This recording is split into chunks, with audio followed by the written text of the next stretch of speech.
നമസ്കാരം. കേരള ഫിനാൻഷ്യൽ കോഡിന്റെ ക്ലാസ്സുകളാണ്. 2024 ജൂലൈയിലെ അക്കൗണ്ടസ്റ്റ് higher lower നമ്മൾ കഴിഞ്ഞു. ഹയറിലെ ചോദ്യപേപ്പറാണ് നമ്മൾ ഇന്ന് ഡിസ്കസ് ചെയ്യുന്നത്. നേരെ നമുക്ക് ക്വസ്റ്റ്യനിലേക്ക് കടക്കാം. ഒന്നാമത്തെ ചോദ്യം: what is the period of preservation of pension cases including the service books and leave accounts attached to them in which invalid or compensation pension have been sanction? അതായത് ഒരു കോമ്പൻസേഷൻ പെൻഷൻ അനുവദിച്ച പെൻഷൻ കേസുകളിൽ service ബുക്കുകളും leave അക്കൗണ്ടുകളും ഒക്കെ സംരക്ഷിക്കപ്പെടുന്ന കാലയളവ് എത്രയാണെന്നാണ് ചോദിച്ചിരിക്കുന്നത്. അതിന്റെ ആൻസർ 25 വർഷം അല്ലെങ്കിൽ പെൻഷൻകാരന്റെ മരണശേഷം 3 വർഷം വരെ എന്നാണ്. അപ്പോൾ സാധാരണഗതിയിൽ ഇത്തരത്തിലുള്ള ഒരു ചോദ്യം വന്ന് നിങ്ങൾ ശ്രദ്ധിക്കണം. സർവീസ് ബുക്ക് എത്ര കാലം സൂക്ഷിക്കണമെന്ന് ചോദിച്ചാൽ 25 വർഷം എന്നാണ് അർത്ഥം. ഇവിടെ കോമ്പൻസേഷൻ പെൻഷന്റെ കാര്യത്തിൽ അത് തന്നെയാണ് ആൻസർ. 25 വർഷം അല്ലെങ്കിൽ പെൻഷൻകാരന്റെ മരണശേഷം 3 വർഷം വരെ സൂക്ഷിച്ചാൽ മതി. ഏത്? സർവീസ് ബുക്കുകളും ലീവ് അക്കൗണ്ടുകളും. അടുത്ത ചോദ്യം: ഒരു പൊതുചട്ടം എന്ന നിലയിൽ പ്രസിദ്ധീകരണങ്ങൾക്ക് വില നിശ്ചയിക്കുന്ന കോസ്റ്റിംഗ് സിസ്റ്റത്തിൽ വിൽപ്പന, സംഭരണം, വിതരണം എന്നിവയുടെ കമ്മീഷൻ കവർ ചെയ്യുന്നതിനായിട്ട് വിൽപ്പന വില എങ്ങനെയാണ് നിശ്ചയിക്കുന്നത്? അതായത് ഒരു ഗവൺമെന്റ് പബ്ലിക്കേഷൻ, പുസ്തകം ഇറക്കിയോ അങ്ങനെ ഏത് പബ്ലിക്കേഷൻ ആയാലും അതിന്റെ യഥാർത്ഥ വിലയേക്കാൾ ചെലവ് 50% കൂട്ടി വിൽക്കണമെന്നാണ്. അത് ചെലവിന് വേണ്ടിയിട്ടാണ്. അത് വിൽപ്പനയ്ക്ക് ഉള്ള കമ്മീഷൻ ഉണ്ടാവും, സംഭരണം ഉണ്ടാവും, വിതരണം എന്നിവയുടെ കമ്മീഷനൊക്കെ കവർ ചെയ്യുന്നതിനായിട്ടാണ് ഈ 50%. അതായത് ചെലവ് വിലയേക്കാൾ 50% കൂടുതലായിരിക്കണം ഇതിന്റെ പ്രൈസ് എന്ന് പറയുന്നത്, വിൽപ്പന വില എന്ന് പറയുന്നത്. അപ്പൊ 100 രൂപയുടെ പുസ്തകമാണെന്ന് വെച്ചോ, അതിന്റെ 100 രൂപയുടെ പുസ്തക വില ഇട്ട് കഴിഞ്ഞാൽ അതിന്റെ ചെലവ് വില എത്ര കൂട്ടി വിൽക്കണം? 150 രൂപയ്ക്ക് വിൽക്കണം. 50% ചെലവ് വിലയേക്കാൾ കൂടുതലായിരിക്കണം. അടുത്ത ചോദ്യം: താഴെ പറയുന്നവയിൽ ഏതാണ് സംസ്ഥാനത്തിന്റെ ഏകീക കൺസോളിഡേറ്റഡ് ഫണ്ടിൽ ഉൾപ്പെടുത്താത്തത്? ഏതാണ്? അതാണ് ചോദ്യം. ഇപ്പൊ ഇവിടെ ആൻസർ ഹൈക്കോടതിയുടെ ചെലവുകൾ, സ്പീക്കറുടെയും ഡെപ്യൂട്ടി സ്പീക്കറുടെയും ശമ്പളവും അലവൻസും, സംസ്ഥാന പബ്ലിക് സർവീസ് കമ്മീഷന്റെ ചെലവുകൾ, പിന്നെ മുഖ്യമന്ത്രിയുടെ ശമ്പളവും അലവൻസുകളും. ഇതിലേതാണ് കൺസോളിഡേറ്റഡ് ഫണ്ടിൽ നിന്ന് ഈടാക്കാത്തത്? ഏതാണെന്നാ ചോദിച്ചിരിക്കുന്നത്. അത് ആൻസർ മുഖ്യമന്ത്രിയുടെ ശമ്പളവും അലവൻസുകളും ആണ് സംസ്ഥാനത്തിന്റെ കൺസോളിഡേറ്റഡ് ഫണ്ടിൽ നിന്ന് ഈടാക്കുന്നത് എന്നാണ്.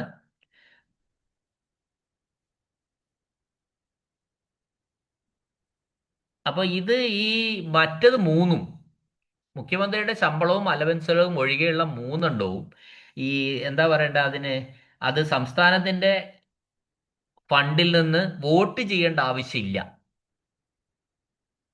ചാർജ് ചെയ്യേണ്ടതാണ്. ചാർജ്ഡ് എക്സ്പെൻഡിച്ചർ ആണ് മൂന്നെണ്ണവും. അപ്പോൾ ചാർജ്ഡ് എക്സ്പെൻഡിച്ചർ എന്ന് പറഞ്ഞാൽ നിയമസഭയുടെ അംഗീകാരത്തിന്റെ ആവശ്യമില്ല യഥാർത്ഥത്തിൽ അവിടെ. അപ്പൊ ഇതൊക്കെ ഭരണഘടനാ സ്ഥാനങ്ങൾ, ഹൈക്കോടതിയിലെ ആണെങ്കിലും ഡെപ്യൂട്ടി സ്പീക്കറും സ്പീക്കറും ഒക്കെ, പിന്നെ PSCയുടെ ചെലവൊക്കെ ഭരണഘടനാപരമായിട്ടുള്ള സ്ഥാപനങ്ങളുടെ ചെലവുകളാണ്. അപ്പോ ഇതില് മുഖ്യമന്ത്രിയുടെ ശമ്പളം, മറ്റു മന്ത്രിമാരുടെ ശമ്പളങ്ങളൊക്കെ മറ്റ് സാധാരണ നിയമസഭാംഗങ്ങളെ പോലെ തന്നെ ഇവരുടെ ശമ്പളവും അലവൻസുകളും നിയമസഭ പാസാക്കുന്ന നിയമങ്ങളിലൂടെയാണ് തീരുമാനിക്കുന്നത്. ഇത് സംസ്ഥാനത്തിന്റെ കൺസോളിഡേറ്റഡ് ഫണ്ടിൽ നിന്നും ചാർജ് ചെയ്യപ്പെട്ട ചെലവുകളുടെ പരിധിയിൽ ഉൾപ്പെടുന്നില്ല. ഇവിടെ ചോദിച്ചത് കൺസോളിഡേറ്റഡ് ഫണ്ടിലെ ചാർജ് ചെയ്യപ്പെട്ട ചെലവുകളുടെ ഈടാക്കാത്തത് ഏതാന്നാ ചോദിച്ചത്. ഇത് ഈ മുഖ്യമന്ത്രിയുടെ ശമ്പളവും അലവൻസും എന്ന് പറയുന്നത് വോട്ടഡ് ആണ്, വോട്ടഡ് എക്സ്പെൻഡിച്ചർ ആണ്. ചാർജ് ചെയ്യപ്പെട്ട ചെലവുകളുടെ പട്ടികയിൽ ഉൾപ്പെടുന്നില്ല. അപ്പോൾ അത് നിയമസഭ, മുഖ്യമന്ത്രിയുടെയും ശമ്പളവും അലവൻസും ഒക്കെ നിയമസഭ വോട്ട് ചെയ്ത് പാസ്സാക്കേണ്ട ചെലവുകളിൽ വരുന്നതാണ്. അതുകൊണ്ട് ആ ഉത്തരം അങ്ങനെ വന്നിരിക്കുന്നു. അടുത്ത ചോദ്യം ഇനി ശ്രദ്ധിച്ചു കേൾക്കുക. മന്ത്രിമാരുടെ കൗൺസിലിലേക്കോ മുഖ്യമന്ത്രി നടത്തുന്ന സമ്മേളനങ്ങളിലേക്കോ ലഘുഭക്ഷണം വിതരണം ചെയ്യുന്നതുമായി ബന്ധപ്പെട്ട ചെലവുകൾ ഏത് തലത്തിലാണ് കണക്കാക്കുന്നത്? അപ്പൊ ഇത് മന്ത്രിമാരുടെ കൗൺസിലിൽ അല്ലെങ്കിൽ മുഖ്യമന്ത്രി നടത്തുന്ന ചെറിയ മീറ്റിങ്ങിലൊക്കെ ചായ കൊടുത്തു, അല്ലെങ്കിൽ റിഫ്രഷ്മെന്റ്. അപ്പൊ റിഫ്രഷ്മെന്റ് എക്സ്പെൻഡിച്ചർ സാധാരണഗതിയിൽ ഈ മന്ത്രിമാരുടെയും മുഖ്യമന്ത്രിയൊക്കെ നടത്തുന്ന കാര്യത്തിൽ ഏത് തലത്തിലാണ് അത് അക്കൗണ്ട് ചെയ്യുന്നതെന്നാണ്. അതിനെ നമ്മൾ മിനിസ്റ്റേഴ്സ് കണ്ടിൻജൻസീസ് എന്ന അക്കൗണ്ടിലാണ് അക്കൗണ്ട് ചെയ്യുന്നത്. മിനിസ്റ്റേഴ്സ് കണ്ടിൻജൻസീസ്, മന്ത്രിമാരുടെ ഈ ആകസ്മിക ചെലവുകൾ എന്ന വിഭാഗത്തിലാണ് പെടുത്തിയിരിക്കുന്നത്, മിനിസ്റ്റേഴ്സ് കണ്ടിൻജൻസീസ്. അടുത്ത ചോദ്യം, ഏതൊക്കെ തരത്തിലുള്ള രേഖകൾ നശിപ്പിക്കാൻ പാടില്ല? അത് പറയുന്നത് register of personal and other advance, counter foils of receipt books and cheque books, register of recoveries, lapsed list of judicial deposit.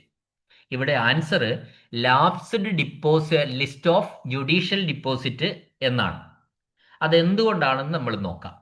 അപ്പോൾ ഇത് കോടതികളിലോ സർക്കാർ ഓഫീസുകളിലോ സൂക്ഷിക്കുന്ന ചില പ്രധാനപ്പെട്ട രേഖകൾ ഒരു കാരണവശാലും പൂർണ്ണമായി നശിപ്പിക്കാൻ പാടില്ലാത്തവയായിട്ട് ഉണ്ട്.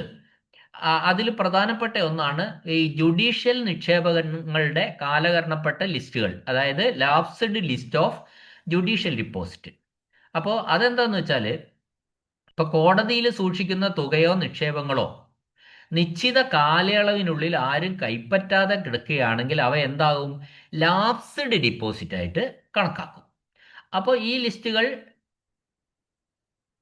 ലിസ്റ്റുകൾ കോടതിയുടെയോ സർക്കാരിൻ്റെയോ സാമ്പത്തിക കണക്കുകൾക്കും ഭാവിയിലെ പരിശോധനകൾക്കും വളരെ ആവശ്യമാണ്. ഇനി ഇങ്ങനെയുള്ള ജുഡീഷ്യൽ ഡിപ്പോസിറ്റിൽ ഭാവിയിൽ ഏതെങ്കിലും യഥാർത്ഥ അവകാശികൾ വന്നാൽ അവർക്ക് അന്നേരം നമ്മൾ ഇത് ഔദ്യോഗികമായിട്ട് പരിശോധിക്കേണ്ടതായിട്ട് വരും. അപ്പോൾ ഈ ലിസ്റ്റ് നോക്കണം. അപ്പോൾ നമ്മൾ എന്ത് വേണം? ഈ ലിസ്റ്റ് എടുത്ത ആവശ്യമാണ്. അതുകൊണ്ടാണ് lapsed list of judicial deposit എന്ന് പറഞ്ഞിരിക്കുന്നത്. അപ്പോൾ അത് സൂക്ഷിക്കേണ്ടതാണ്. ലാപ്സായ ഡിപ്പോസിറ്റുകളുടെ ലിസ്റ്റുകൾ ഭാവിയിൽ ഏതെങ്കിലും അവകാശികൾ ഈ ഡിപ്പോസിറ്റുകൾ തിരികെ വാങ്ങാൻ വന്നാൽ അന്നേരം വെരിഫൈ ചെയ്യേണ്ടതാണ്. അതിനാണ്. അടുത്ത ചോദ്യം, ഇനി പറയുന്നവയിൽ ഏതാണ് ക്രിമിനൽ കോടതികളുടെ നിക്ഷേപമല്ലാത്തത്? Which among the following is not a criminal courts deposit? ഇതില് പറഞ്ഞിരിക്കുന്നത് ആൻസർ എന്ന് പറയുന്നത് ഇന്റർ സ്റ്റേറ്റ് പ്രോപ്പർട്ടി സെയിൽ പ്രൊസീജിയറാണ്. അതായത് ഇന്റർ സ്റ്റേറ്റ് പ്രോപ്പർട്ടി വിൽപ്പനയിൽ നിന്നുള്ള വരുമാനം എന്ന് പറയുന്നത് ക്രിമിനൽ കോർട്ട് ഡിപ്പോസിറ്റ് അല്ല. അല്ലാത്തത് ഏതാണെന്ന ചോദ്യം. അതാണ് ഇവിടെ ആൻസർ. ഇന്റർ സ്റ്റേറ്റ് പ്രോപ്പർട്ടി വിൽപ്പനയിൽ നിന്നുള്ള വരുമാനം എന്ന് പറയുന്നത് ക്രിമിനൽ കോർട്ട് ഡിപ്പോസിറ്റ് അല്ല. അപ്പോൾ അത് നമുക്ക് പറയാനാണെങ്കിൽ ഇപ്പൊ ക്രിമിനൽ കോടതി നിക്ഷേപങ്ങൾ എല്ലാം നോക്കുക. ഓരോന്നും നമ്മൾ നോക്കിക്കഴിഞ്ഞാൽ ഓപ്ഷൻ എ എടുത്തു നോക്ക്. കോപ്പിയിങ് ഫീസാണ്. അത് പകർത്തി നൽകുന്നതിനുള്ള ഫീസാണ്. ഇപ്പൊ കോടതി രേഖകളുടെ പകർപ്പ് നൽകുന്നതിനായിട്ട് ഈടാക്കുന്ന ഫീസ് നമുക്ക് കോടതി നിക്ഷേപമായിട്ട് തന്നെ കണക്കാക്കാം. ഓപ്ഷൻ ബി എന്ന് പറയുന്നത് sale proceeds of unclaimed perishable property. അത് ക്ലെയിം ചെയ്യപ്പെടാത്ത നശിക്കുന്ന വസ്തുവിന്റെ വിൽപ്പന വരുമാനമാണ്. അത് ഇപ്പൊ ഒരു ഉദാഹരണം ഞാൻ പറയാം. ഒരു ക്രിമിനൽ കേസിൽ പിടിച്ചെടുക്കുകയും എന്നാൽ ആരും അവകാശപ്പെടാനില്ലാത്തതും പെട്ടെന്ന് കേടായി പോകുന്നതുമായുള്ള വസ്തുക്കൾ നമ്മൾ ലേലം ചെയ്ത് വിൽക്കുമ്പോൾ കിട്ടുന്ന തുകയാണിത്. അത് ക്രിമിനൽ കോടതിയുടെ അക്കൗണ്ടിലാണ് നിക്ഷേപിക്കുന്നത്. അപ്പോൾ അതും നമ്മൾ sale proceeds of unclaimed perishable പ്രോപ്പർട്ടിയും ക്രിമിനൽ കോർട്ട് ഡിപ്പോസിറ്റിൽ പെടുത്താം. ഇനി പറഞ്ഞ അടുത്തത് 3 മാസത്തേക്ക് അവകാശപ്പെടാത്ത പിടിച്ചെടുക്കപ്പെട്ട കന്നുകാലിയുടെ മിച്ച വരുമാനം. അപ്പോൾ ഇങ്ങനെ അലഞ്ഞു തിരിയുന്ന കന്നുകാലികളെ പിടിച്ചെടുത്താൽ അപ്പോൾ അതിൻ്റെ നിശ്ചിത സമയത്തിനുള്ളിൽ ആ കന്നുകാലികളെ ഏറ്റെടുക്കാൻ ആരും വരാത്ത സാഹചര്യത്തിൽ ഒരു 3 മാസം കഴിഞ്ഞാൽ അത് വിൽക്കാം. കന്നുകാലികളെ വിറ്റ് ആ പണം കോടതിയുടെ ഡിപ്പോസിറ്റിലേക്ക് പെടുത്താം. കോടതിയാണല്ലോ ഈ വിൽക്കാനൊക്കെ ഉത്തരവിടുന്നത്. അപ്പോൾ അതും കോടതി ഡിപ്പോസിറ്റാണ്. അതുകൊണ്ട് ഇവിടെ കോടതി ഡിപ്പോസിറ്റിന്റെ പരിധിയിൽ വരാത്തത് ഇന്റർ സ്റ്റേറ്റ് പ്രോപ്പർട്ടി വിൽപ്പനയിൽ നിന്നുള്ള വരുമാനമാണ്.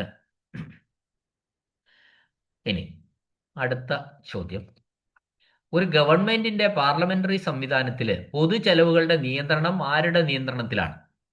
അതെല്ലാവരുടെയും കൂടെ, എക്സിക്യൂട്ടീവ്, നിയമസഭ, ഓഡിറ്റ്, ഈ 3 പേരുടെ. അതുകൊണ്ട് ഇവിടെ ആൻസർ മുകളിൽ പറഞ്ഞവയെല്ലാം എന്നാണ്. ഒരു ഗവൺമെന്റിന്റെ പാർലമെന്ററി സംവിധാനത്തിലെ പൊതു ചെലവുകളുടെ നിയന്ത്രണം ആരുടെ നിയന്ത്രണത്തിലാണെന്നാ ചോദിച്ചത്? എക്സിക്യൂട്ടീവ്, ലെജിസ്ലേറ്റർ, ഓഡിറ്റർ, എല്ലാവരുടെയും നിയന്ത്രണത്തിലാണ്. So the answer is all of the above. അടുത്ത ചോദ്യം, രഹസ്യ ചെലവ് വഹിക്കാൻ അധികാരമില്ലാത്ത ഉദ്യോഗസ്ഥൻ ഏതാണ്?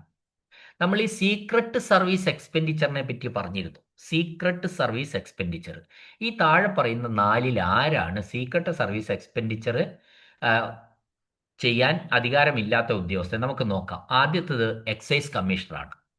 എക്സൈസ് കമ്മീഷണർക്ക് സീക്രട്ട് സർവീസ് ഉണ്ട്. കാരണം അയാൾക്ക് പിന്നെ വ്യാജ വാറ്റുകൾ പിടിക്കാനുണ്ടാവും.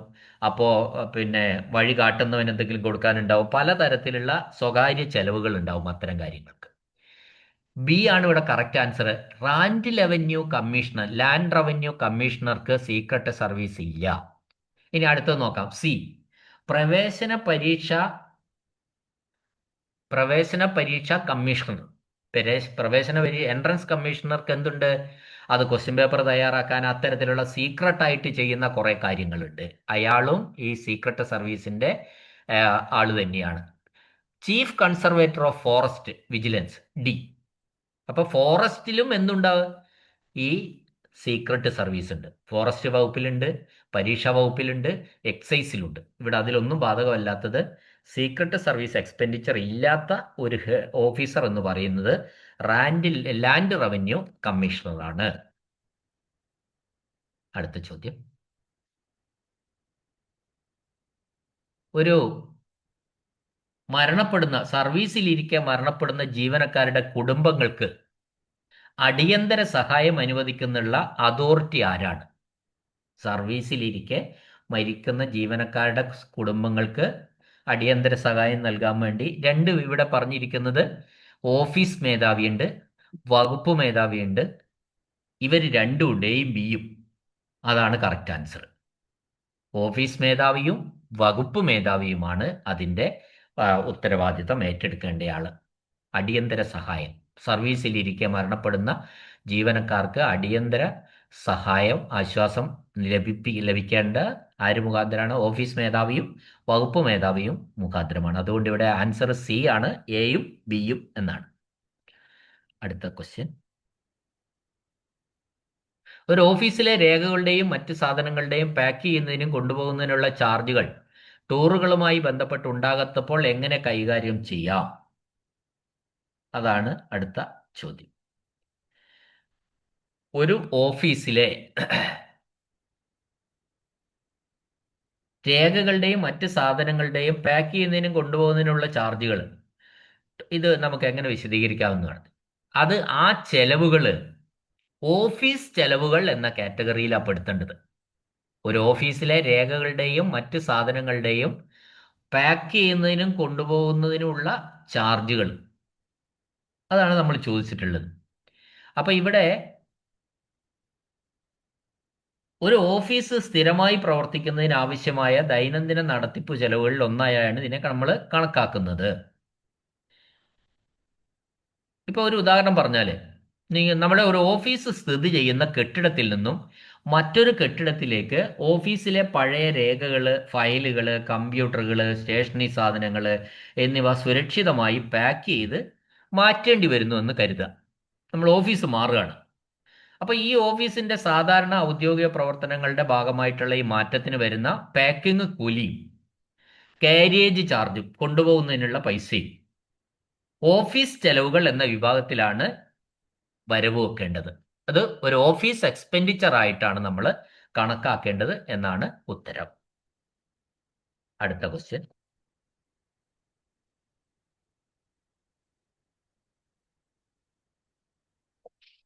മെഡിക്കോ നിയമപരമായ ആവശ്യങ്ങൾക്കായി പോലീസ് കേസിൽ പോസ്റ്റ്മോർട്ടം പരിശോധനയ്ക്ക് വിധേയമാകുന്ന ആശുപത്രികളിൽ മരിക്കുന്ന രോഗികളുടെ ക്ലെയിം ചെയ്യപ്പെടാത്ത മൃതദേഹങ്ങളുടെ അടക്കം ചാർജുകൾ ആര് വഹിക്കും? അപ്പോ അത് ശരിക്കും മെഡിക്കോ ലീഗൽ ആവശ്യങ്ങൾക്കായി പോലീസ് ആവശ്യപ്രകാരം ഒരു മരണപ്പെട്ട ഒരാളുടെ ബോഡി പോസ്റ്റ്മോർട്ടത്തിന് വിധേയമാക്കുകയും അതിനുശേഷം ആ ബോഡി അവകാശികളില്ലാതെ ഇരിക്കുകയും ചെയ്താൽ ഈ ബോഡി അടക്കം ചെയ്യുന്നതിന് അല്ലെങ്കിൽ സംസ്കാര ചടങ്ങുകൾ നടത്തുന്നതിനുള്ള ചെലവുകൾ വഹിക്കേണ്ടത് പോലീസാണ്. അതാണ് ഇവിടെ ആൻസർ. ഇപ്പോൾ ചിലപ്പോൾ അപകടത്തിലോ ഇപ്പോൾ ദുരൂഹ സാഹചര്യത്തിലോ ഒക്കെ പെട്ട് ആശുപത്രിയിൽ എത്തിക്കുമാരെ പിന്നീട് അദ്ദേഹം മരിക്കും. അപ്പോൾ അങ്ങനെ ചെയ്യുന്ന ആരുടെയെങ്കിലും ബന്ധുക്കളെ കണ്ടെത്താൻ ചിലപ്പോൾ സാധിച്ചെന്ന് വരില്ല. അപ്പോൾ പോലീസ് ഇൻക്വസ്റ്റ് നടത്തി പോസ്റ്റ്മോർട്ടം നടത്തും. തുടർന്ന് ആ മൃതദേഹം ഏറ്റെടുക്കാനും സംസ്കരിക്കാനുമായി ആരും വരില്ല. വരാതിരുന്ന ആ മൃതദേഹത്തിന്റെ സംസ്കാരത്തിനായി വരുന്ന തുക അനുവദിക്കുന്നത് ആരാണ്? പോലീസ് വകുപ്പാണ്. അതാണ് ഇവിടുത്തെ ചോദ്യം, ആരാണ് വഹിക്കേണ്ടതെന്ന്. അത് പോലീസ് വകുപ്പ് എന്നാണ് ആൻസർ. അടുത്ത ചോദ്യം, ഈ ക്രെഡിറ്റ് ആർട്ടിക്കിള് 206(1) പ്രകാരം ഭരണഘടനയുടെ കീഴിൽ സംസ്ഥാനത്തിന്റെ വിഭവശേഷിയിൽ ഒരു അപ്രതീക്ഷിത ആവശ്യം നിറവേറ്റുന്നതിന് ഗ്രാന്റ് നൽകാൻ സംസ്ഥാന നിയമസഭയ്ക്ക് അധികാരമുണ്ട്. ആ ഗ്രാന്റിന്റെ പേരെന്താണ് എന്നാണ്. അപ്പോൾ ഇങ്ങനെ നമ്മൾ ഈ അപ്രതീക്ഷിതമായിട്ടുണ്ടാകുന്ന വലിയ സാമ്പത്തിക ആവശ്യങ്ങൾ, അപ്പോൾ അതിൽ വോട്ട് ഓഫ് ക്രെഡിറ്റ് എന്നതാണ് അതിന് പറയുന്നത്, അല്ലെങ്കിൽ ക്രെഡിറ്റ് വോട്ട് എന്ന് പറയും. അപ്പോൾ ഇത് വളരെ പെട്ടെന്ന് ഉണ്ടാകുന്ന അടിയന്തര സാഹചര്യങ്ങൾ, അപ്പോൾ അതിഭയങ്കരമായിട്ടുള്ള പ്രകൃതി ദുരന്തങ്ങളോ വലിയ വെള്ളപ്പൊക്കമോ ഉരുൾപൊട്ടലോ ഒക്കെ ഉണ്ടാകുമ്പോൾ അപ്രതീക്ഷിതമായി ഉണ്ടാകുന്ന ഈ വലിയ സുരക്ഷാ പ്രകാശനങ്ങൾ, അല്ലെങ്കിൽ അതൊക്കെ സാധാരണ ബജറ്റ് നടപടികൾക്കായിട്ട് അന്നേരം കാത്തു നിൽക്കാൻ പറ്റുന്നുണ്ടാവില്ല. അപ്പോൾ വളരെ അടിയന്തരമായി പണം ആവശ്യമായും വരും. ഈ ആവശ്യത്തിനായി സർക്കാരിന് കൃത്യമായ കണക്കുകളോ എസ്റ്റിമേറ്റോ നമുക്ക് പെട്ടെന്ന് സമർപ്പിക്കാൻ വേണ്ടി കഴിഞ്ഞെന്ന് വരില്ല. അപ്പോൾ എന്നാലും സർക്കാരിന് ഈ ആവശ്യങ്ങൾക്കായിട്ട് തുക അനുവദിക്കേണ്ടതായിട്ട് വരും. ഈ ഒരു പ്രത്യേക സാഹചര്യത്തിലാണ് നിയമസഭ എന്ത് പാസ്സാക്കുന്നത്? വോട്ട് ഓഫ് ക്രെഡിറ്റ് പാസ്സാക്കും, അല്ലെ ക്രെഡിറ്റ് വോട്ട് എന്ന് പറയുന്നത് പാസ്സാക്കി ഫണ്ട് അനുവദിക്കുന്നത്. ഓർമ്മിച്ചു വെക്കുക, ക്രെഡിറ്റ് വോട്ട് ഇമ്പോർട്ടൻ്റ് ആണ്, അല്ലെങ്കിൽ അതിനെ ഇംഗ്ലീഷിൽ വോട്ട് ഓഫ് ക്രെഡിറ്റ് എന്ന് പറയും. വോട്ട് ഓഫ് ക്രെഡിറ്റ് ഇത്തരത്തിൽ അടിയന്തര സാഹചര്യത്തിൽ നിയമസഭ അനുവദിക്കുന്ന ഫണ്ടാണ് ഈ വോട്ട് ഓഫ് ക്രെഡിറ്റ് എന്ന് പറയുന്നത്. അടുത്ത ചോദ്യം, ഇന്ത്യൻ കൺസോളിഡേറ്റഡ് ഫണ്ടിൽ നിന്ന് പണം വിനിയോഗിക്കുന്നതിനുള്ള അധികാരം ഏതാണ്? അതാണ് പണം വിനിയോഗിക്കാനുള്ള അധികാരം എന്ന വാക്ക് തന്നെ അപ്രോപ്രിയേഷൻ ആക്ട് ആണ്. അപ്രോപ്രിയേഷന് വേണ്ടിയിട്ടുള്ള ആക്ട് അത് പാസ്സായി കഴിഞ്ഞാലാണ് അപ്രോപ്രിയേഷൻ ആക്ട് ആവുന്നത്. അത് ആക്ട് ആയാൽ മാത്രമാണ് ആ ചെലവ് നമുക്ക് വഹിക്കാൻ കഴിയുക. അല്ലെങ്കിൽ ഇതിന് മലയാളത്തിൽ വിനിയോഗ നിയമം എന്ന് പറഞ്ഞിട്ടുണ്ട്. അപ്പോൾ കൺസോളിഡേറ്റഡ് ഫണ്ടിൽ നിന്ന് പണം വിനിയോഗിക്കുന്നതിനുള്ള അധികാരം എന്ത് തന്നെയാണ്? അപ്രോപ്രിയേഷൻ ആക്ട് ആണ്. ഓക്കെ, അടുത്ത ചോദ്യം, സിവിൽ സ്റ്റേഷന്റെ വൈദ്യുതി ചാർജുകൾ അടയ്ക്കാൻ ആർക്കാണ് അധികാരമുള്ളത്? അത് ജില്ലാ കളക്ടർക്കാണ്. ഒരു ജില്ലാ തലത്തിലുള്ള ഒരു സിവിൽ സ്റ്റേഷൻ, ആ സിവിൽ സ്റ്റേഷന്റെ മുഴുവൻ കൺട്രോൾ ശരിക്കും മിക്കവാറും അത് കളക്ടറേറ്റ് എന്നാണ് അത് പറയപ്പെടുന്നത്. അപ്പോൾ സിവിൽ സ്റ്റേഷനെ മൊത്തത്തിൽ അതിൻ്റെ വൈദ്യുതി ചാർജ് അടയ്ക്കുന്നത് കളക്ടറാണ്. ജില്ലാ കളക്ടറാണ് സിവിൽ സ്റ്റേഷന്റെ വൈദ്യുതി ചാർജ് അടയ്ക്കുന്നത്. അപ്പോൾ നമ്മൾ ശ്രദ്ധിക്കുക, അടുത്ത ചോദ്യം ഇമ്പോർട്ടൻ്റ് ആണ്. ഒരു ഓഫീസിലെ ഹെഡ് ക്ലർക്ക് ഏപ്രിൽ 16, 2023 ഏപ്രിൽ 16 രാവിലെ 5 മണിക്ക് മരണപ്പെട്ടു. ഏപ്രിൽ 16 ഞായർ രാവിലെ 5 മണിക്ക്. അപ്പോൾ തലേന്ന് ഏപ്രിൽ 15 ഏപ്രിൽ 14 ഹോളിഡേ ആയിരുന്നു. ഇപ്പോൾ ഞായർ രാവിലെയാണ് മരണപ്പെട്ടത്, ശനിയും വെള്ളിയും ഹോളിഡേ ആയിരുന്നു. അതിന് തൊട്ട് തലേന്ന് 13-ാം തീയതി വ്യാഴാഴ്ച അയാൾ ലീവ് വരുന്നു. 13-ാം തീയതി വ്യാഴാഴ്ച അദ്ദേഹം ലീവായിരുന്നു. 13, 14, 15 എന്തായിരുന്നു? ഹോളിഡേ ആയിരുന്നു, പബ്ലിക് ഹോളിഡേ ആയിരുന്നു. 16-ാം തീയതി ഞായറാഴ്ചയാണ്, അത് രാവിലെയാണ് മരിച്ചത്. അങ്ങനെയെങ്കിൽ അയാൾക്ക് ഏത് തീയതി വരെയുള്ള ശമ്പളവും അലവൻസുകളും അദ്ദേഹത്തിന്റെ കുടുംബത്തിന് കൊടുക്കുന്നതാണ്. അത് മരണപ്പെട്ട ദിവസം രാവിലെയാണ് മരണപ്പെട്ടത്, ആ ദിവസം വരെയുള്ള. ഇപ്പൊ 16-ാം തീയതി രാവിലെ 5 മണിക്കാണ് മരണപ്പെട്ടത്. അതുകൊണ്ട് 16-ാം തീയതി ഉൾപ്പെടെയുള്ള സാലറി അവരുടെ കുടുംബത്തിന് കൊടുക്കും. അത് നിങ്ങൾ മനസ്സിലാക്കി വെച്ചാൽ മതി. ഒരു ജീവനക്കാരൻ ഏത് ദിവസമാണോ മരണപ്പെടുന്നത്, ആ സമയം ദിവസത്തിന്റെ സമയം ബാധകമല്ല, ആ ദിവസം ഉൾപ്പെടെയുള്ള ശമ്പളവും അലവൻസുകളും അയക്ക് കൊടുക്കുക. അയാൾ അന്ന് പൂർണ്ണമായിട്ട് വർക്ക് ചെയ്യണമെന്നില്ല. അയാൾ ഒരു ദിവസം രാവിലെ, തിങ്കളാഴ്ച രാവിലെ ആണെങ്കിൽ തിങ്കളാഴ്ച ഫുള്ള് സാലറിയും അവർക്ക് കൊടുത്തു, തിങ്കളാഴ്ച വൈകിട്ടാണെങ്കിലും അത് തന്നെ. ഓക്കെ, അടുത്ത ചോദ്യം. ലൈബ്രറികൾക്കുള്ള ഗ്രാന്റ് വിതരണം ഒരു സാമ്പത്തിക വർഷത്തിൽ എപ്പോഴാണ് പൂർത്തിയാക്കുക സാധാരണഗതിയിൽ? ലൈബ്രറിക്കുള്ള ഗ്രാന്റ് വിതരണം സാധാരണഗതിയിൽ ഫെബ്രുവരി അവസാനിക്കുന്നതിന് മുമ്പ് പൂർത്തിയാക്കും. ഓർമ്മിച്ചു വെക്കെ, ലൈബ്രറികൾക്കുള്ള ഗ്രാന്റ് വിതരണം സാധാരണഗതിയിൽ ഫെബ്രുവരി മാസം അവസാനിക്കുന്നതിന് മുമ്പ് പൂർത്തിയാക്കുന്നതാണ്. അടുത്ത ചോദ്യം. വീട് നിർമ്മാണ അഡ്വാൻസ് അനുവദിക്കുന്നത് സർക്കാർ ജീവനക്കാരന് ആവശ്യമായ സേവനത്തിന്റെ ഏറ്റവും കുറഞ്ഞ യോഗ്യതാ കാലാവധി എത്രയാണ്? വീട് നിർമ്മാണ അഡ്വാൻസ്, അതിനാണ് ഹൗസ് ബിൽഡിംഗ് അഡ്വാൻസ് എന്ന് പറയുന്നത്, അല്ലെങ്കിൽ HBA എന്ന് പറയുന്നത്. HBA അഥവാ ഹൗസ് ബിൽഡിംഗ് അഡ്വാൻസ്, വീടിന് ലോൺ എടുക്കുക. അത് സാധാരണഗതിയിൽ ഗവൺമെന്റിന്റെ കാര്യത്തിൽ ഈ ജീവനക്കാരന് മിനിമം 5 വർഷത്തെ സർവീസ് ഉണ്ടായിരിക്കണം, എന്നാൽ മാത്രമേ അത് അപേക്ഷിക്കാൻ പറ്റുള്ളൂ. അതവിടെ ചോദ്യം. 5 വർഷത്തെ സർവീസ് ഉണ്ടെങ്കിൽ മാത്രമേ HBAക്ക് അപേക്ഷിക്കാൻ കഴിയുള്ളൂ. അടുത്ത ചോദ്യം. ഇന്ത്യയിൽ നിന്ന് വിട്ടുനിൽക്കുന്ന സർക്കാർ ഉദ്യോഗസ്ഥന്റെ ശമ്പളവും അലവൻസുകളും ട്രഷറിയിൽ നിന്ന് ഓഫീസ് ഹെഡ് ക്ലെയിം ചെയ്തു. അയാൾക്ക് എങ്ങനെ തുക വിതരണം ചെയ്യും? അപ്പോൾ അതിന്റെ ആൻസർ, ഇന്ത്യയിൽ അത് സ്വീകരിക്കുന്നതിന് സ്വന്തം ക്രമീകരണം ചെയ്യാൻ ബന്ധപ്പെട്ട ഉദ്യോഗസ്ഥനെ അറിയിക്കാവുന്നതാണ്. ആ പണം ഇന്ത്യയിൽ വേറെ അയാൾക്ക് നേരിട്ട് കൈപ്പറ്റാൻ പറ്റുന്നില്ലെങ്കിൽ അത് സ്വയം അയാൾ തന്നെ വേറെ ഏതെങ്കിലും തരത്തിലുള്ള ക്രമീകരണങ്ങൾ ചെയ്യാൻ വേണ്ടിയിട്ട് അയാളെ അറിയിക്കുക. അടുത്ത ചോദ്യം. രസീത് ബുക്കുകളുടെയും ഉപയോഗിച്ച ചെക്ക് ബുക്കുകളുടെയും കൗണ്ടർ ഫോയിലുകൾ എത്ര കാലം സൂക്ഷിക്കണം? ഇത് ഡോക്യുമെന്റ്സ് സൂക്ഷിക്കേണ്ട ഒരു കാലഘട്ടം പറയുന്ന KFCയിലെ പേജിൽ ഇത് ഉണ്ടാവും. അപ്പോൾ റെസീറ്റ് ബുക്കുകളുടെയും ഉപയോഗിച്ച ചെക്ക് ബുക്കുകളുടെയും കൗണ്ടർ ഫോയിലുകൾ എത്ര കാലം സൂക്ഷിക്കണം? അത് 6 വർഷമാണ്. ഓർമ്മിച്ചു വെക്കുക. അടുത്ത ചോദ്യം. കോളേജുകൾ, ഹോസ്റ്റലുകൾ, അഗ്രികൾച്ചറൽ ആൻഡ് കൊമേഴ്സ്യൽ സ്കൂളുകൾ, പബ്ലിക് ലൈബ്രറി മുതലായ സർക്കാർ സ്ഥാപനങ്ങൾക്ക് ശേഖരിക്കുന്ന ജാഗ്രതാ തുക എന്ന് പറഞ്ഞാൽ കോഷൻ ഡിപ്പോസിറ്റ് കേട്ടോ, ഡാഷിൽ നിക്ഷേപിക്കണം. ഈ ഓരോ സ്ഥാപനങ്ങളും കോഷൻ ഡിപ്പോസിറ്റ് സ്വീകരിക്കുന്നുണ്ട്. കോളേജ് ആയാലും ഹോസ്റ്റലായാലും അഗ്രികൾച്ചറൽ ആൻഡ് കൊമേഴ്സ്യൽ സ്കൂളുകൾ, പബ്ലിക് ലൈബ്രറി ഒക്കെ കോഷൻ ഡിപ്പോസിറ്റുകൾ ആൾക്കാരിൽ നിന്ന് സ്വീകരിക്കും.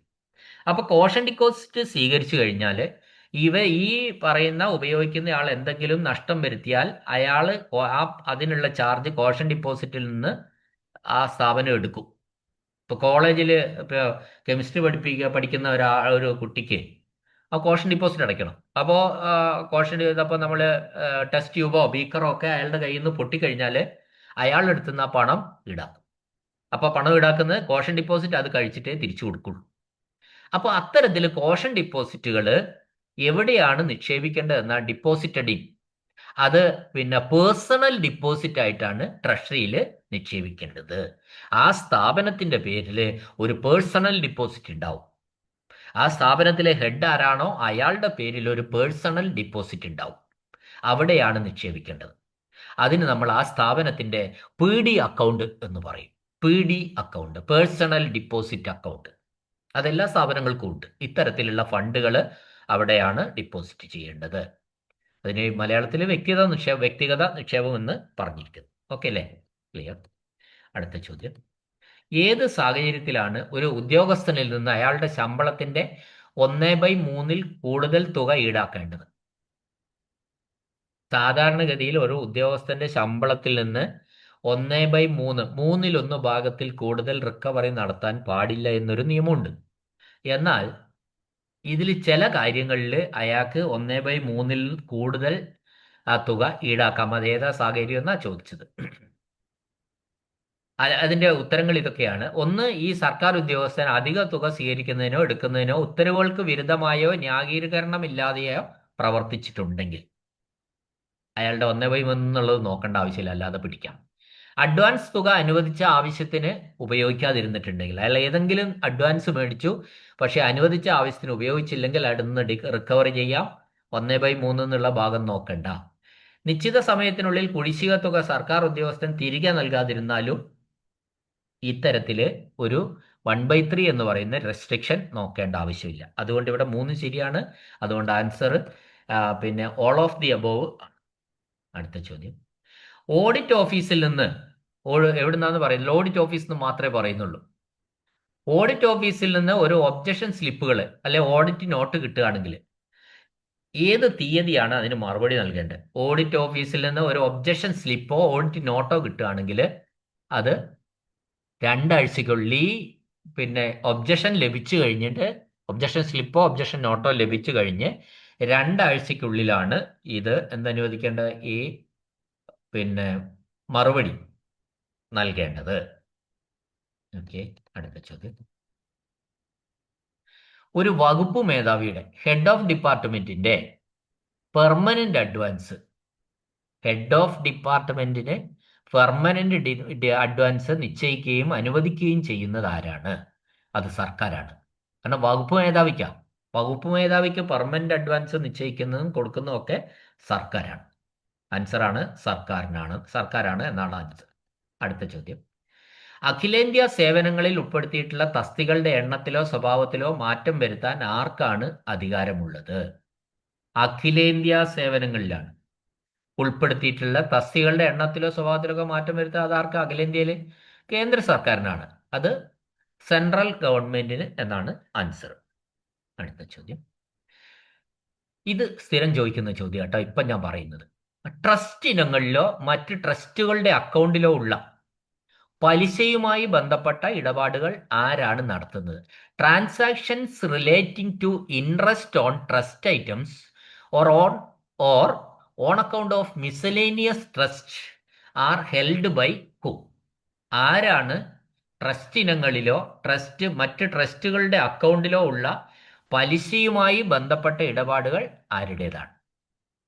അത് ട്രസ്റ്റ് ഫണ്ടുകളിലെ പലിശയൊക്കെ കൈകാര്യം ചെയ്യുന്നത് അത് ചാരിറ്റബിൾ എൻഡോവ്മെന്റ് ട്രഷറാണ്.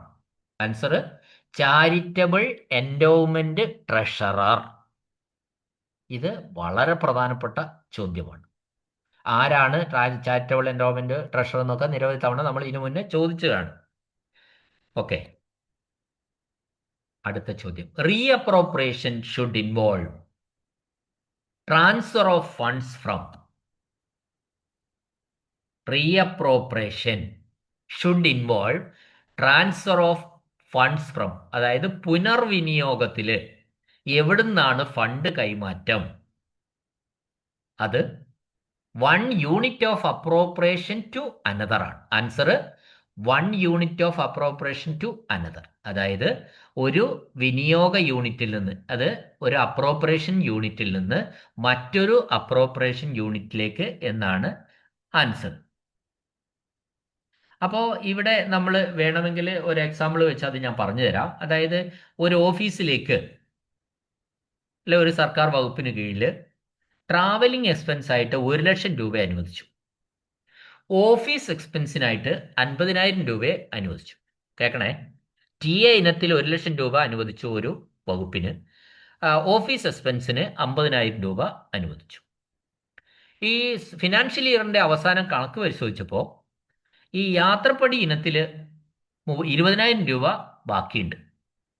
എന്നാൽ കമ്പ്യൂട്ടറി സ്റ്റേഷനറി ഒക്കെ വാങ്ങിയ ഓഫീസ് ചെലവുകൾ എന്ന യൂണിറ്റിൽ 20,000 രൂപയുടെ ചെലവ് പണം കുറവ് വരികയും ചെയ്തു. മനസ്സിലായല്ലോ? അപ്പൊ യാത്രപ്പടി ഇനത്തില് ഒരു 20,000 രൂപ ബാക്കി വന്നു, എന്നാൽ ഓഫീസ് എക്സ്പെൻസിൽ ഒരു 20,000ന്റെ കുറവും വന്നു. അങ്ങനെയെങ്കിൽ ഇവിടെ ഒരു പുനർവിനിയോഗം നടത്താം. അതായത് യാത്രപ്പടി TA എന്ന യൂണിറ്റിൽ നിന്ന് മിച്ചമുള്ള 20,000 രൂപ എടുത്തിട്ട് ഓഫീസ് ചെലവുകൾ എന്ന യൂണിറ്റിലേക്ക് മാറ്റാം.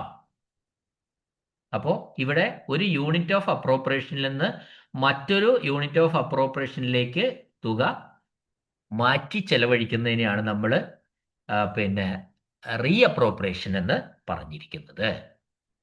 1 unit of appropriation to another എന്നാണ് ആൻസർ. ഓക്കെ, അടുത്ത ചോദ്യം, ഒരു സാമ്പത്തിക വർഷത്തിലെയും മുൻ സാമ്പത്തിക വർഷത്തിലെയും മുൻ സാമ്പത്തിക വർഷത്തിലെയും നടപ്പു വർഷത്തെ ആദ്യ 5 മാസങ്ങളിലെയും യഥാർത്ഥ ചെലവ് കണക്കുകൾ ധനകാര്യ വകുപ്പിന് ലഭിക്കുന്നത് ഏത് അതോറിറ്റിയിൽ നിന്നാണ്? അതായത് മുൻ സാമ്പത്തിക വർഷത്തെ പിന്നെ യഥാർത്ഥ ചെലവ് കണക്കുകൾ കിട്ടണം. ഈ കറണ്ട് വർഷത്തെ 5 മാസത്തെ യഥാർത്ഥ ചെലവ് കണക്കുകളും കിട്ടണം. എവിടുന്ന് കിട്ടും? അതിന്റെ ആൻസർ അക്കൗണ്ടന്റ് ജനറലിൽ നിന്ന് കിട്ടും എന്നാണ്. Accountant general. അടുത്ത ചോദ്യം. ചില ഉദ്യോഗസ്ഥരുടെ യാത്രാ അലവൻസ് ബില്ലുകൾക്ക് കൗണ്ടർ സിഗ്നേച്ചർ ആവശ്യമില്ല. ഇനി പറയുന്നവയിൽ ഒന്ന് ഇതിന് ഒരു അപവാദമാണ്. അത് ഏതാണെന്ന് തിരിച്ചറിയാം. അതായത് ചില ഉദ്യോഗസ്ഥരുടെ ടി എ ബില്ല്, യാത്രാ അലവൻസ് ബില്ല് മാറണമെങ്കിൽ കൗണ്ടർ സിഗ്നേച്ചർ വേണം. അതായത് ഹയർ ഓഫീസറുടെ കൗണ്ടർ സിഗ്നേച്ചർ അല്ലെ മേലൊപ്പ് ആവശ്യമുണ്ട്. താഴെ പറയുന്നവയിൽ ഒരാൾക്ക് കൗണ്ടർ സിഗ്നേച്ചർ ആവശ്യമില്ല. ചില ഉദ്യോഗസ്ഥരുടെ ടി എ ബില്ലുകൾക്ക് കൗണ്ടർ സിഗ്നേച്ചർ ആവശ്യമില്ല. എന്നാൽ ചിലരുടെ ബില്ലുകൾക്ക് കൗണ്ടർ സിഗ്നേച്ചർ ആവശ്യമുണ്ട്. ഈ ആവശ്യമുള്ളത് ഏതാണ്, ആരാണെന്നാണ് ചോദിച്ചത്. ഈ ഗവൺമെന്റ് ജോയിന്റ് സെക്രട്ടറി ആണ് ആദ്യത്തെ ആൻസർ. അദ്ദേഹത്തിന് ടി എ ബില്ലിന് കൗണ്ടർ സിഗ്നേച്ചർ ആവശ്യമില്ല. ഇനി സി, സംസ്ഥാന ആസൂത്രണ ബോർഡ് വൈസ് ചെയർമാൻ, അദ്ദേഹത്തിന്റെ ടി എ ബില്ലിനും കൗണ്ടർ സിഗ്നേച്ചർ ആവശ്യമില്ല. ജില്ലാ കളക്ടർമാരുടെ ടി എ ബില്ലിനും കൗണ്ടർ സിഗ്നേച്ചർ ആവശ്യമില്ല. ഇവിടെ വേണ്ടത് ആൻസർ ബി ആണ്. അതായത് members of the legislative assembly serving in committees, അതായത് കമ്മിറ്റികളിൽ പ്രവർത്തിക്കുന്ന നിയമസഭാ അംഗങ്ങളുടെ ടി എ ബില്ലുകൾ ക്യാഷായി മാറണമെങ്കിൽ അവിടെ കൗണ്ടർ സിഗ്നേച്ചർ ആവശ്യമാണ്. കമ്മിറ്റികളിൽ പ്രവർത്തിക്കുന്ന നിയമസഭാ അംഗങ്ങളുടെ ട്രാവലിംഗ് അലവൻസ് ബില്ലുകൾ ക്യാഷായി മാറണമെങ്കിൽ ആ ബില്ല് കൗണ്ടർ സൈൻ ചെയ്തിരിക്കണം. ഉയർന്ന ഉദ്യോഗസ്ഥൻ മേലൊപ്പ് വച്ചിരിക്കണം. ഓക്കെ. അടുത്ത ചോദ്യം. ഗവൺമെന്റിന്റെ ഉടമസ്ഥയിലുള്ള ഏതെങ്കിലും കെട്ടിടമോ ഭൂമിയോ മറ്റു വസ്തുവകളോ പെൻഷൻകാരന് വിട്ടുകൊടുക്കുമ്പോൾ വാടക എങ്ങനെ ഈടാക്കണം? ശ്രദ്ധിക്കണേ, ഈ കൊടുക്കുന്നത് പെൻഷൻകാരനാ, സാലറിക്കാരനല്ല. അപ്പൊ ഗവൺമെന്റിന്റെ ഉടമസ്ഥയിലുള്ള ഒരു കെട്ടിടം ഭൂമിയും വാടകയ്ക്ക് കൊടുക്കോ എന്തെങ്കിലും ആവട്ടെ, അങ്ങനെ പെൻഷൻകാരന് കൊടുത്തു. അപ്പോൾ അതിൽ നിന്ന് വാടക എങ്ങനെ ഈടാക്കണമെന്നാ. അപ്പൊ പെൻഷൻകാരനിൽ നിന്ന് പിടിക്കാൻ പറ്റില്ല ഒന്നും. അതുകൊണ്ട് വാടക എങ്ങനെ പിടിക്കണം? വാടക മുൻകൂട്ടി ഈടാക്കണം. It should be recovered in advance. മുൻകൂറായിട്ട് ഈടാക്കണം. ഒരു മാസത്തെ വാടക ആ മാസം തുടങ്ങുന്നതിന് മുമ്പ് ഈടാക്കണം എന്നാ പറഞ്ഞത്. അതിന്റെ കാരണം ഇതിന്റെ ഗുണഭോക്താവ് എന്ന് പറയുന്നത് ഒരു പെൻഷനറാണ്. അടുത്ത ചോദ്യം. ഇപ്പൊ നമ്മൾ ഹൗസ് ബിൽഡിംഗ് HRA കൊടുക്കുന്നു. ഗവൺമെന്റ് ക്വാർട്ടേഴ്സിൽ ഒരു ജീവനക്കാരൻ താമസിക്കുന്നതിന് അയാള് മാസം കഴിഞ്ഞിട്ട് കൊടുത്താൽ മതി വാടക, അല്ലെങ്കിൽ അയാളുടെ ശമ്പള ബില്ലിൽ അത് കുറവ് ചെയ്യുക ഒരു മാസം കഴിഞ്ഞിട്ട്.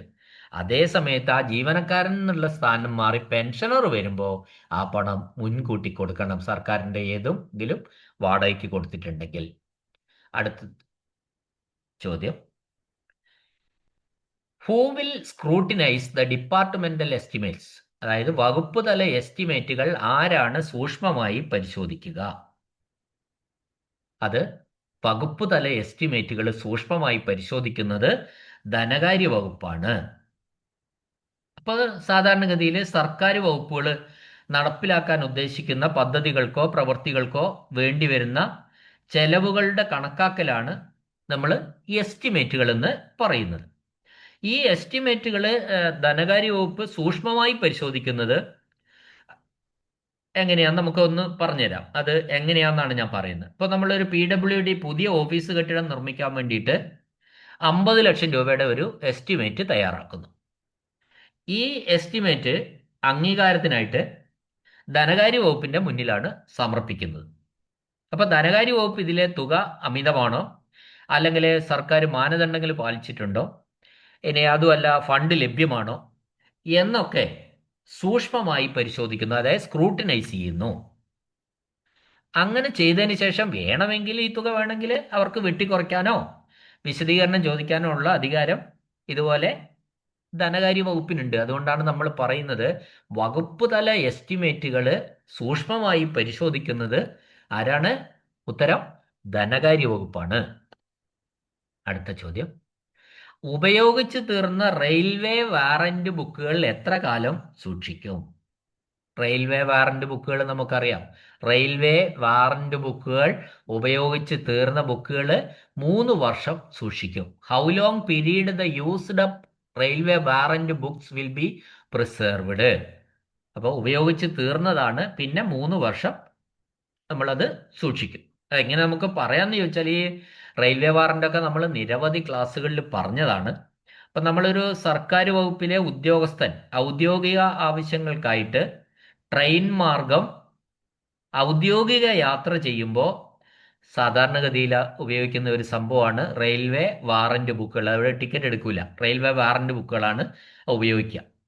അപ്പോൾ ഇത് ഉപയോഗം കഴിഞ്ഞുള്ള സ്ലിപ്പ്, ആ ബുക്കിലെ സ്ലിപ്പുകളെല്ലാം ഉപയോഗിച്ച് തീർന്നതിന് ശേഷവും കണക്കുകൾ കൃത്യമാണെന്ന് ഉറപ്പുവരുത്തുന്നതിനും ഓഡിറ്റ് പരിശോധനകൾക്കൊക്കെ ആയിട്ട് ആ ഉപയോഗിച്ച് തീർന്ന റെയിൽവേ വാറന്റ് ബുക്കുകൾ ഓഫീസിൽ സുരക്ഷിതമായിട്ട് സൂക്ഷിക്കേണ്ടതായിട്ടുണ്ട്.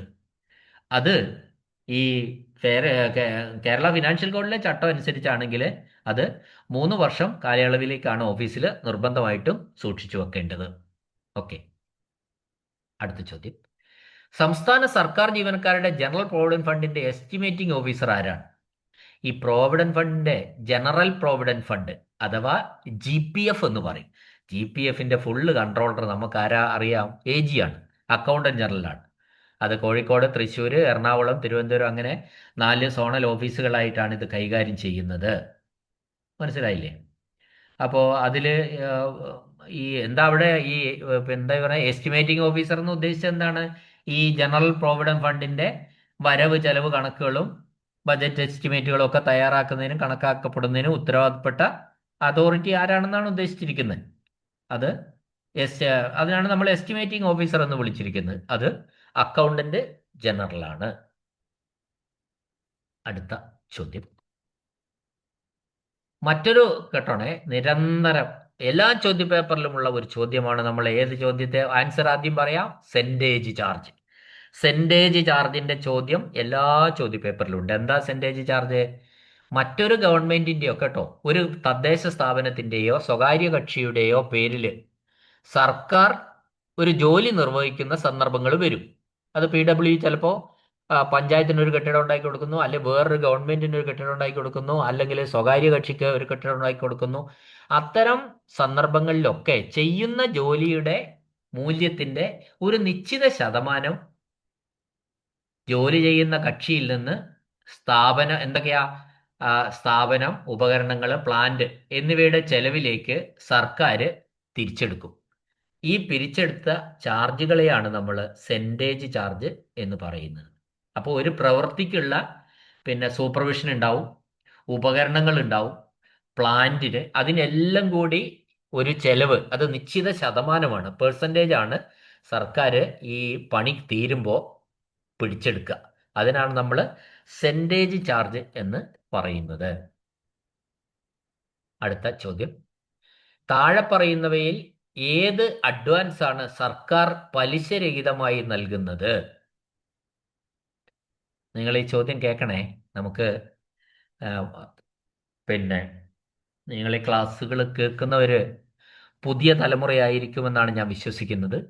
കാരണം ഡിപ്പാർട്ട്മെന്റ് ടെസ്റ്റ് എഴുതുന്നവരാണല്ലോ. ഈ ചോദ്യം നിങ്ങളൊന്ന് മനസ്സിരുത്തി കേൾക്കണം. അതായത് താഴെ കുറേ അഡ്വാൻസുകളെ പറ്റി പറയുന്നുണ്ട്. നമ്മൾ ലോക്കലായിട്ട് ലോൺ എന്ന് പറയാം. അതിൽ ഏത് ലോണിനാണ് സർക്കാർ പലിശയില്ലാത്ത ലോണായിട്ട് കൊടുക്കുന്നത്? ആദ്യത്തേത് സൈക്കിൾ അഡ്വാൻസ് ആണ്. സൈക്കിള്, മോട്ടോർ സൈക്കിളൊക്കെ അതിന് ലോൺ കൊടുക്കാറുണ്ട്. പക്ഷെ ആ ലോണ് പലിശയുണ്ട്, പലിശ അടക്കം തിരിച്ചടയ്ക്കണം. രണ്ടാമത്തേത് വിവാഹ അഡ്വാൻസ് ആണ്. ഇപ്പം ആരും മേടിക്കുന്നില്ല ഉള്ളൂ. മുൻകാലങ്ങളിലൊക്കെ ലാസ്റ്റ് ഗ്രേഡ് സെർവൻറ്റിൻ്റെ പെൺമക്കളുടെ വിവാഹത്തിന് മാര്യേജ് അഡ്വാൻസ് കൊടുക്കുമായിരുന്നു, ലോണ് കൊടുക്കുമായിരുന്നു. അത് പലിശയുണ്ട്, തിരിച്ചടയ്ക്കണം. മൂന്നാമത്തത് ഫർണിച്ചർ വാങ്ങുന്നതിന് ജൂനിയർ IAS ഉദ്യോഗസ്ഥർക്ക് അഡ്വാൻസ് കൊടുക്കുമായിരുന്നു. അതും ആ അഡ്വാൻസും മുതലും പലിശയും അടയ്ക്കണം. ഈ ABC പറഞ്ഞത് മുഴുവൻ മുതലും വേണം, പലിശയും തിരിച്ചടയ്ക്കേണ്ടതാണ്. നമ്മൾ എപ്പോഴും മനസ്സിലാക്കിക്കോണം, ഒരു അഡ്വാൻസ് എന്ന് പറഞ്ഞാൽ അത് തിരിച്ചടയ്ക്കേണ്ട തുകയാണ്. ഇവിടെ ഒരു വ്യത്യാസം മാത്രമേ ഉള്ളൂ, അഡ്വാൻസിൽ പലിശ കൂടി കൂട്ടി തിരിച്ചടയ്ക്കണം. അതിൽ ഇത്ര ഇൻസ്റ്റാൾമെന്റ് എന്ന് കൃത്യമായി പറഞ്ഞിട്ടുണ്ടാവും. എന്നാൽ ഇവിടെ നാലാമത്തെ ഉത്തരം, കൊതുക് വലകൾ വാങ്ങുന്നതിനുള്ള അഡ്വാൻസ്, അതായത് advance for the purchase of mosquito nets, അത് പലിശയില്ല, പക്ഷെ മുതലടയ്ക്കണം.